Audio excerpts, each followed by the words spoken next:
আপনি গাড়িটা থামালেন কেন?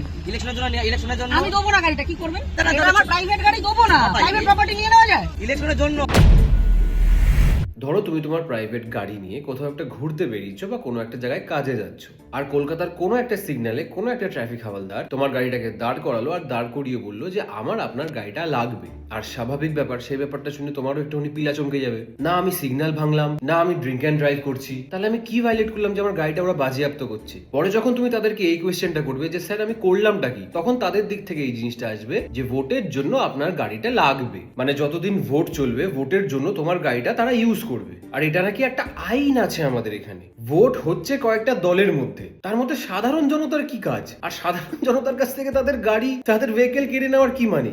আর তারা কিভাবে ট্রাভেল করবে? তারা তো নিজের মেহনতের টাকা দিয়ে গাড়িটা কিনেছে, পাই টু পাই একটু একটু করে টাকা জমিয়ে প্রত্যেক মাসে ইএমআই দিয়ে সে একটা লাক্সারি আইটেম কিনছে, আর সেটা নাকি ভোটের সময় ওদেরকে দিয়ে দিতে হবে বিকজ অফ দেয়ার ইউজ। কিছুদিন আগে তোমরা অরিত্রর ভিডিওটা দেখেছিলে, যে ও একটা ট্রাফিক গার্ডের সঙ্গে তুমুল ঝগড়া করছে, গাড়ি চালান তো, এটা ইয়ার কি হচ্ছে নাকি এটা রাস্তার মধ্যে? গলা চিৎকার করে ঝগড়া করছে। আর করবে নাই বা কেন? একটা মিডল ক্লাস ফ্যামিলিতে যখন একটা ছেলে বা একটা মেয়ে তার শখের কোনো একটা জিনিস বাড়িতে নিয়ে আসে, সেই জিনিসটা তারা যত্ন করে রাখে, একটা ফ্যামিলি মেম্বারের মতন করে তাকে কেয়ার করে। আর সেই জিনিসটা যখন ভোটের জন্য তারা নিয়ে নেবে, তারা কি সেম ভাবে খেয়াল রাখতে পারবে?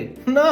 অনেকে হয়তো নিজের জীবনের পুরো পুঁজিটা দিয়ে একটা গাড়ি কেনে, আর তারপর সেই গাড়িটাকে বাচ্চার মতন করে কেয়ার করে। আর সেই গাড়িটা আমি আপনাদেরকে দিয়ে দেবো, আর অ্যাজ ইট ইজ যেভাবে দিয়েছি সেইভাবেই গাড়িটা আমাকে ফেরত দেবে, এটা আমার বিশ্বাস করতে হবে। আর যেভাবে আমরা আমাদের গাড়িটাকে ড্রাইভ করি সেভাবে নিশ্চয়ই আপনারা করবেন না, কারণ জিনিসটা আপনার না, আপনার কাজের জন্য ইউজ করা হচ্ছে। যদি আমি আমার গাড়ি দিনে 5 কিলোমিটার বা 7 কিলোমিটার রান করি, সেখানে তো আপনারা দিনে 20-30 কিলোমিটার রান করবেন। আর এটা তো নর্মাল ব্যাপার। এত কিছুর পরে যখন আমার গাড়িটা ঝরঝরে হয়ে যাবে, আর তারপর যখন আমি গাড়িটা ফেরত পাবো, তখন তো প্রথমকার মতো থাকবে না আমার গাড়িটা। তাহলে আমার নিজের গাড়ি আপনাদেরকে দিয়ে কেন খারাপ করাবো? ছোটবেলায় শুনতাম বাবা বলতো যে ভোটের টাইম গাড়ি ফাড়ি নিয়ে বেরোস না, যদি আবার গাড়ি নিয়ে নেয় তখন সমস্যা হবে। তখন তো এত কিছু আইন জানতামও না, এখন যখন জানছি তখন অবাক হচ্ছে লিটারেলি। আর সেখানে অরিত্র এরকম টাইপের রিঅ্যাক্ট কেন করবে না? এটা তো নর্মাল ব্যাপার। আপনি গাড়ি চেয়েছেন, আমি গাড়ি দেবো না, এবার কি করবেন আপনি? রাস্তায় ক্যাপচার করা হয়, এটা কি গুন্ডামি? আর সেখানে অরিত্র এরকম টাইপের রিঅ্যাক্ট কেন করবে না? এটা তো নর্মাল ব্যাপার, এটা ওর গাড়ি, নিজের টাকা দিয়ে কিনেছো গাড়িটা। আর যে কোনো একজন এসে বলবে দাদা আপনার গাড়িটা আমার লাগবে, আর আমি দিয়ে দেবো। ভাই মাঝে মাঝে না মাথায় ঢোকে না